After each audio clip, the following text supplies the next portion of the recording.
Fem ràdio pública. Fem cultura. Fem matí. Fem República Samboiana.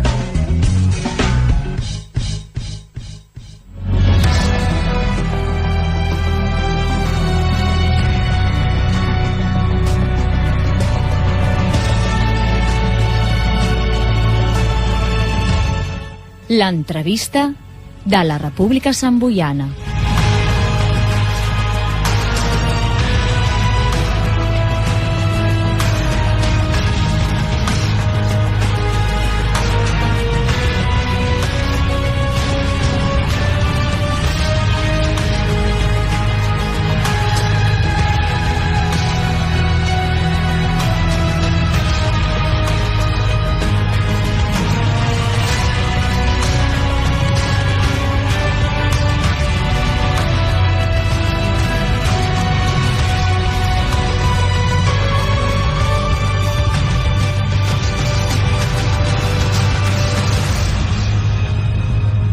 Les 9:37 minuts, us ho dèiem fa un moment, avui especial Ireneu. Per què? Doncs home, perquè l'Ireneu és l'home curiós de la República, d'aquesta casa, i després haurà de fer, no se li perdona, encara que avui vingui més d'hora, no se li perdona les curiositats, faltaria més, que ens agraden molt. Però avui el tenim aquí per un altre tema, i és que el nostre històric col·laborador, ja ho sabeu que és escriptor i que ja n'ha fet un tauler de llibres, avui ens presenta, a terra aquí, amb un nou llibre, una nova publicació, Pobles medievals de Catalunya. No és poca cosa, un llibre brutal, un llibre que recomanem, ja en portem alguns per aquest estiu i que pensem que us servirà de guia i que us servirà també per reconèixer, per redescobrir aquests indrets del nostre país que són molt i molt interessants i, tractant-se de l'Ireneu, curiosos. Déu-n'hi-do, la musiqueta que t'hem posat. Molt bon dia, Ireneu. Molt bon dia, Amadeu. Sí, així en plan... sí, molt èpic, no? Molt èpic, tot plegat. En aquest sentit, dius... Ja ho és, ja, d'èpic. Home, a veure, jo no sé si això és Joc de Trons i històries d'aquestes, però bueno... No ho sé, però aquest caràcter que li hem donat jo crec que és escaient. Bueno, a veure, clar, estem parlant de pobles medievals, sí. Tampoc... Bueno, però ja és això. 1001 curiositats, pobles medievals de Catalunya, històries i anècdotes de publicacions L'Arca. L'Ireneu ja ha escrit diversos llibres per aquesta firma, perquè la col·lecció 1001 curiositats, doncs, evidentment... Sí, està molt estesa. Està estesa. És de l'editorial Red Book Edicions, i aquesta, bueno, diguem que la col·lecció 1001 curiositats doncs, porta molts anys i tal, i de fet sí que és veritat, o sigui, ja porto amb aquell ja portem 4. És veritat. Personalment porto 4 d'aquesta de 1001 curiositats. A veure, anem a pams, perquè d'entrada a la portada, que és una portada molt típica d'aquesta col·lecció, amb això que diem d'enquadrat, amb això de 1001 curiositats, sí, clar. En aquest cas veiem un poblet penjat aquí, un poblet on veiem doncs, que...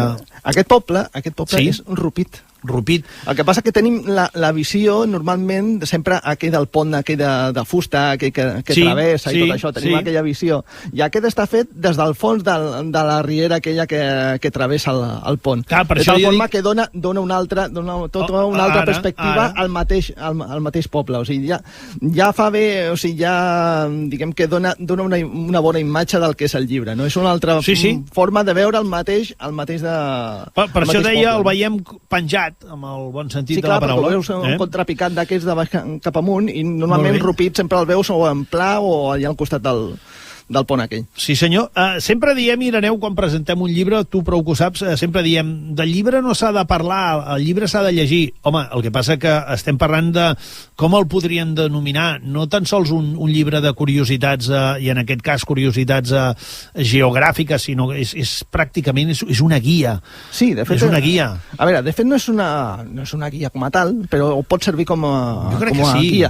Perquè, de fet, el que explico són les històries històries, historietes, curiositats i coses així dels pobles medievals de Catalunya. O sigui, en total n'hi ha 50. També m'he permès la llicència d'incorporar Girona i Montblanc, Exacte. Que són, a veure, Girona és la capital, diguem que del nord, però el problema que teníem, o no era tan problema en el seu moment, és que ja en l'època medieval ja era una gran ciutat. Llavors, diguem que a sobre té el casc antic medieval millor conservat pràcticament de tota Europa, i llavors havia de sortir a la força, no? Clar, home, la majoria d'aquests pobles, no tots, però molts d'aquests pobles tenen la petjada del call jueu.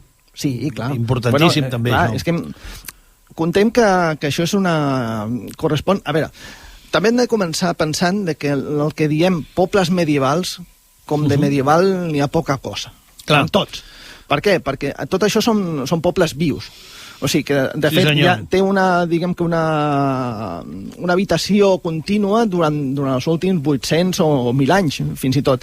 De tal forma que, clar, a veure, és impossible que si has tingut diguem que han viscut contínuament durant tant de temps, durant tants segles, és impossible que mantinguis el mateix que hi havia fa 800 anys. De tal forma que s'ha modelat i s'ha remodelat conforme que van passant els temps. El que passa que sí que és veritat que n'hi ha alguns que pel que siguin les circumstàncies polítiques, les circumstàncies econòmiques del lloc, doncs no tenen, diguem que no han estat capaços de seguir els temps moderns i no s'han modernitzat, i llavors han quedat com a relictes i han quedat com zones com molt...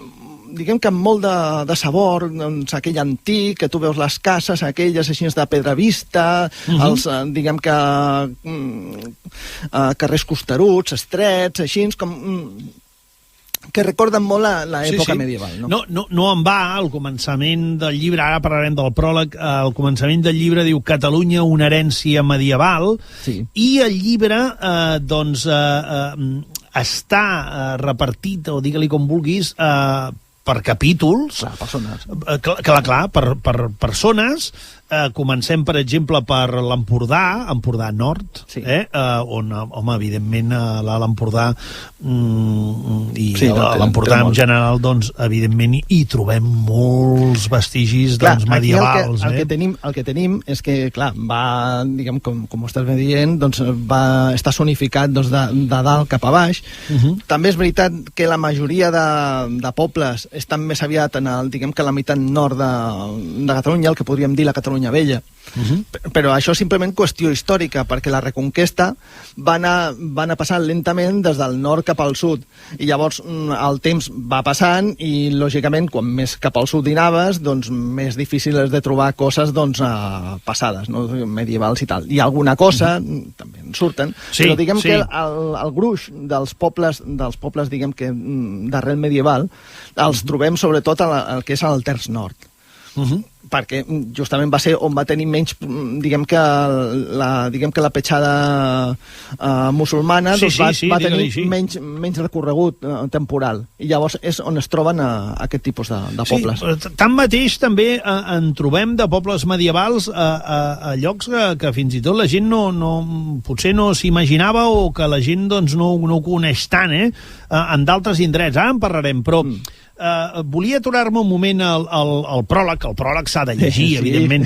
No, perquè em fa molta gràcia, perquè a més està escrit per un amic que compartim, tu i jo, que és en Cesc Casanovas, el conegut actor, no tan sols del Polònia, sinó d'un munt de coses que ha fet. Ara per ara la gent el reconeix sobretot pel seu treball al Polònia. Sí, senyor, i d'altres coses. Fa moltes coses. Però a mi em fa molta gràcia perquè, a banda de que jo crec que... jo no sé si ell mai havia fet mai un pròleg, un dia aquests li preguntarem, però... Ja li preguntarem, ja. Però en sap, el noi. En sap, i a més a més... Home, ha fet teatre, també. Clar. Ha escrit teatre. No, però se n'adona un que li ha agradat molt el llibre, i l'home és sincer i posa en valor com de fàcil és moure's per aquell llibre, però alhora com va descobrint coses no tan sols curioses i molt interessants, sinó que va descobrint, ell acaba una mica dient que vaja, que això, que aquell llibre va bé fins i tot pels que són molt experts, sedueix el que en sap molt i fins i tot els neòfits, no? Els que no en saben tant. I acaba dient allò de que, escolta'm, al final això és un regal als curiosos per la història d'aquest petit país anomenat Catalunya, no? Sí, exacte. I tan ric i tan ple, doncs, de coses que precisament, agafant-me una mica el que ell et diu, Ireneu, precisament cal recordar, i aquest llibre és una gran prova d'això, allò que diem sempre, de vegades ens trenquem molt el cap en voler anar a la Quinta Porra i molt lluny. Sí, i no cal anar-se'n tan lluny, la veritat. I que després veus que els turistes de fora queden, escolta'm, meravellats del que tenim aquí. Nosaltres a vegades no hi donem importància. I llavors et queixes de que hi ha massificació. No sé, per què? Pues mira, doncs perquè tenim alguna cosa que val la pena d'ensenyar, no? Molt bé, doncs que moltes vegades ni nosaltres mateixos sabem què és el que tenim. I en aquest cas és justament això. O sigui, hi ha molts llocs que sí que es coneixen, estil com Besalú, Peralada, però hi ha un fotimer de poblets que estan, diguem que fora de les rutes més normals del turisme o que són menys mediàtics i tal, i que paga molt la pena de conèixer. Paga molt la pena, vull dir, és que és impressionant tot el que trobarem aquí. Insisteixo, des del Pirineu Occidental, jo què sé, el Gironès... Sí, tot el que és diguem que la Catalunya central... A veure, està tot representada tota Catalunya. Sí. Però és el que diem, o sigui, per simple qüestió estadística, doncs hi ha més cap al nord i no tant cap al sud. I llocs fantàstics d'aquests, i deixa'm dir-ho així, d'aquests que tu no necessites que hi hagi massa gent ni necessites masses espectacles, tu necessites seure en aquelles places, aquelles porxades o aquells llocs meravellosos. M'ho invento, però estic veient ara, per exemple, el capítol dedicat a Palau-sator, la torre que vigila l'Empordà, que diu, un lloc meravellós, que seure aquí una bona estona i badar, allò que diu el nano, no? Badar. No has de fer res més. Badar.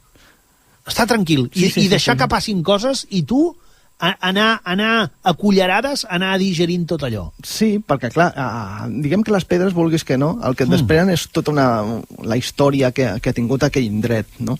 De fet, o sigui, són com missatgers que t'han arribat directament des del passat. Sí. O sigui, t'han vingut des del passat i els tens aquí i han estat capaços d'aguantar 1.000 anys, o sigui, 800.000 anys. Impressionant. Va por ahí. Doncs tot això, o sigui, diguem que has de deixar que t'agafi i que et deixi xop d'història. Sí, senyor. També cal dir que el llibre no és un llibre d'història. O sigui, pot donar la sensació que pugui ser un llibre d'història, d'aquells, és que no m'implica la història... Té les seves pentinades, Sí, no, però són més aviat d'historietes. O sigui, perquè per explicar al poble has d'explicar d'on ve. És com tot. Està claríssim. La història el que serveix sobretot és per saber què és el que tens ara mateix. Exacte. O sigui, perquè si no veus el bagatge ni cultural ni temporal que ha tingut aquell indret, doncs malament podràs saber-ne res. Mira, escolta, per posar un exemple, perquè la nostra audiència sàpiguen aquest meravellós llibre com es mou, quines són les regles del joc de voler consumir-lo. Doncs, per exemple, has anomenat Peralada, mira, comença així, bressol de la marca hispànica, i comença, doncs, amb una coseta, amb una mena d'indicador que es repeteix amb tots els altres, que diu com arribar-hi, Aleshores, t'explica on es troba, en aquest cas, al vell mig de la plana empordanesa, no ho llegiré, evidentment, t'explica què és Peralada, t'explica la seva situació, jo que sé, que està a 8 quilòmetres de Castelló d'Empúries, per exemple, que arribes per la GIP, que és la carretera comarcal de Girona, 6.042, que hi ha una sèrie, doncs, en fi, t'explica com arribar-hi, t'explica el què, així per sobre, però la seva història, una mica, la importància política i estratègica al llarg de la història d'aquesta vila, t'explica algun fet concret, com per exemple una crònica nascuda a Peralada, que parla d'uns testimonis històrics de la corona catalana o aragonesa més importants, ha estat la crònica de Ramon Muntaner, i aleshores t'explica el per què té a veure amb Peralada, per exemple. Exacte. Llavors, hi ha un altre indicador una mica més endavant, això en cada capítol, capítol, repeteixo, això passa en cada capítol.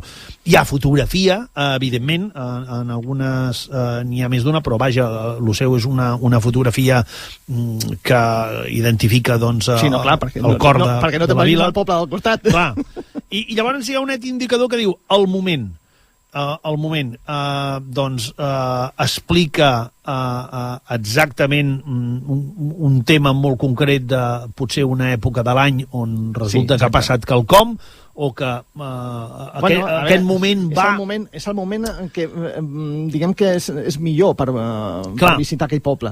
Clar. Perquè moltes vegades potser pensem que el que diem, justament per això de badar, per notar, diguem que el que desprenen aquelles pedres i tot això, el fet que vagis a l'agost, doncs allò estarà ple com un ou i allà no notaràs res. I també moments històrics puntuals que van esdevenir que aquest poble fos... No, tot això sí, però al final el que tanca, diguem que és quin és el millor moment per anar-hi. Perquè puguis anar a visitar-lo i diguem que notar més l'essència del poble que hi vagis. Aprofitar, ja que hi ets... Que no tots... També la curiositat, no podia ser d'una altra manera, tractant-se de l'Ireneu, que està enquadrat amb un color diferent, la curiositat, explica en aquest cas la festa medieval que se celebra paral·lada, doncs, etc. No vull desvetllar res. A veure, són 50, o sigui, si vols començar a explicar, perquè no te l'acabaràs tot el llibre. No, en aquest cas explica que la festa medieval que se celebra paral·lada el primer cap de setmana de juny rep el nom de Na Mercadera, en commemoració d'una heroïna paraladenca que durant el setge de Felip l'Àrdid, el 1285, va capturar tota sola un cavaller francès. És a dir, ella mateixa, com a heroïna, ella mateixa va poder desfer-se o capturar... Una dona empoderada del segle XIII. Sí. És una curiositat, com d'altres que hi ha, i en aquest cas d'aquest capítol concret. I al final, l'altre indicador ens diu contacte. Contacte què? Doncs sobretot l'adreça de l'oficina de turisme de cada lloc, en aquest cas de Peralada, l'adreça perfectament es llegeix aquí i t'hi portes de pet, per dir-ho d'alguna manera, la plana web o el mail també, les coordenades, molt important això, les coordenades va per GPS, interessant i jo crec que fins i tot romàntic. Sí, digue-li d'aquesta manera, les coordenades amb GPS, encara que la GPS ja tu agafes, la piques, la poses al Google Maps i t'emporta allà al centre de la vila. De fet, la idea aquesta és perquè tu puguis muntar-te, si vols, les teves rutes, i si vols dir, mira, ja que estic aquí, doncs a veure quins pobles tinc al costat, a veure com puc trobar algun lloc per passar-hi la nit o alguna història d'aquestes. Llavors tens tot el contacte, diguem que de les oficines de turisme dels pobles, si és que n'hi ha, si no de l'Ajuntament o si no d'algú que pugui demanar, i llavors per muntar-te tu la teva història, no? Per una banda. I llavors aprofitar el llibre com si fos una mena de guia turística. Això que dèiem és com una guia al final, vull dir. Sí, però que no és una guia turística a l'ús. No, però que, home, t'ajuda molt i a més a més... La idea és aquesta, no? Com que està per persones... Clar, tu et pots muntar la teva ruta i dir me'n vaig d'aquest poble a l'altre, o passo nit aquí, o perquè tens els telèfons d'interès, etc. No? Estic al Pirineu, a veure per on puc em moure. Mira, doncs aquí tens Escaló, aquí tens Durro, aquí tens Salardú. Escolta'm, brutal. Deixa'm dir que, per exemple, hi ha allò que dèiem, és que tot és molt xulo, però hi ha perles en quin sentit? Per exemple, allò que dèiem és que hi ha coses que la majoria de gent desconeix i desconeixem, i m'incloc. Per exemple, vaig espetegar Montfalcó Murallat, que és una minúscula vila closa de la Segarra. Has anat a ensopegar el meu preferit de tot el llibre. Sí, perquè és un dels pobles medievals més singulars d'aquest país, molt petitó, però quan hi arribes... Flipes perquè tota l'estructura emmurallada a dalt d'unes terres... dalt d'un turó. D'un turó enmig de la plana aquella. Amb una sèrie de terrasses, com es feia antigament, no? I res, a 7 i pico quilòmetres de Cervera, i a 20 de Tàrrega. Però és molt curiós perquè és d'aquells llocs força desconeguts que té una força brutal i que passejar per aquells carrerons, aquelles porxades, sí o sí et situa al segle no sé què, vull dir que... O sigui, dels 50 pobles, al final, tots tens alguna cosa que et diuen alguna cosa per posar-los al llibre. Però Montfalcó murallat, la gràcia que té és que manté les seves muralles tal i com eren a l'època medieval. I això per què? Doncs explico per què. O sigui, a veure, això està així perquè resulta està a sobre del turó, està calçat a sobre de la roca mateixa. Sí, senyor. Què passa? La roca ni s'ha mogut, ni ha patit, ni s'ha escardat, ni res, de tal forma que tot el que s'ha posat a sobre s'ha mantingut estable durant tot aquest temps, de tal forma que ho han aguantat. I llavors tu arribes ara i resulta que tu no pots entrar més que per la porta principal que tenien ells, que, ojo, quan tu entres dins del poble, fa una siga-saga a la porta, perquè estava pensada perquè els atacants no entressin directes. Havien de fer una siga-saga i llavors no poguessin entrar i entropel allà dins. O sigui, històries d'aquestes. A més, és molt petit. O sigui, fa 4.000 metres quadrats de superfície, que estem dient menys de la meitat d'un camp de futbol. És una perla, és un regal. Jo crec que de tots els que he ficat aquí al llibre, és el meu preferit i jo crec que és el que millor es conserva. No sé si és el preferit, però un dels preferits segurament per qualsevol que ho descobreixi. És el que més s'assembla al que hi havia a l'època medieval. Sí. Que clar, també dius, per què s'ha mantingut així? Diu, bueno, per moltes vegades o perquè ha quedat fora de les rutes grans o estaven aïllats o la mateixa pobresa no els ha deixat, diguem que anar endavant. I llavors han mantingut aquestes perles i amb l'arribada del turisme de l'últim temps doncs s'ha descobert i han vist que allò era un diamant en brut. Doncs mira, aquest exemple que ha explicat l'Ireneu, com aquest exemple n'hi ha la pila. 226 pàgines brutals on gaudireu d'aquest viatge a la Catalunya medieval. I mira, no dona més de sí el temps que tenim. Després tornarem a estar amb tu, ara després dels informatius al Nano i després tu d'altre cop canviarem de registre, però home, la pregunta te la tinc que fer. Has gaudit escrivint aquest llibre? Estic segur que sí, és així o no? Jo cada cop que faig un llibre d'aquests n'aprenc molt. N'aprens molt? Moltíssim. I a més, doncs, fas els teus viatges, les teves excursions, vas a veure sobre el terreny què és el que estàs dient. Home, has de comptar que d'on pots treure coses. Ja té una edat, amb la qual doncs ja, com deia mon pare, sabe más el diablo por viejo que por diablo. Sí, senyor. I en aquest passa exactament el mateix. O sigui, a mi ja per si ja tot el que és patrimoni, pobles, pedres, velles, el que vulguis dir-li, doncs sempre m'ha tret molt. Llavors, per això me dedico a intentar divulgar i a donar a conèixer doncs, tot aquest patrimoni que tenim al voltant nostre. Doncs ja ho sabeu, si voleu descobrir uns indrets únics i carregats d'història i cultura, de fet, l'essència d'aquest país, de Catalunya, com deia el prologuista en Cesc Casanova, els pobles medievals de Catalunya són petites joies que conviden a la calma i al gaudir de la seva llarga herència cultural i històrica. Després, us ho dic seriosament, de la publicació dels elogiats ja llibres sobre els castells, els edificis i d'altres, el Baix Llobregat, etc., signat per l'Ireneu Castillo, doncs ens presenta ara un llibre excepcional sobre aquests llocs històrics de l'editorial Redbook, d'edicions també l'Arca, és la col·lecció, i ja ho sabeu, 1001 curiositats de l'Ireneu Castillo, en aquest cas en forma de regal, perquè aquest cop és sobre els pobles medievals de Catalunya. És un dels llibres d'aquest estiu, ho diem seriosament, i ja ho sabeu que la República Samboiana, quan recomana un llibre, és perquè ho tenim claríssim que és una bona cosa, una bona inversió. I el podreu trobar a qualsevol llibreria, a la vostra llibreria habitual i a les plataformes. O sigui, I a les plataformes. Perfectament distribuït. Ireneu, anem cap als informatius. Vinga. Descansem i després tornem amb un altre format. Més curiositats. Vinga, els pobles medievals de Catalunya. L'Ireneu Castillo us ho fa fàcil, us ho porta fins a casa, i ara sou vosaltres qui us heu d'esforçar doncs, una mica, no tan sols llegir el llibre, sinó que a més doncs això, visitar aquests pobles meravellosos és una bona època per fer-ho, és l'estiu. Fins ara mateix. Fins ara.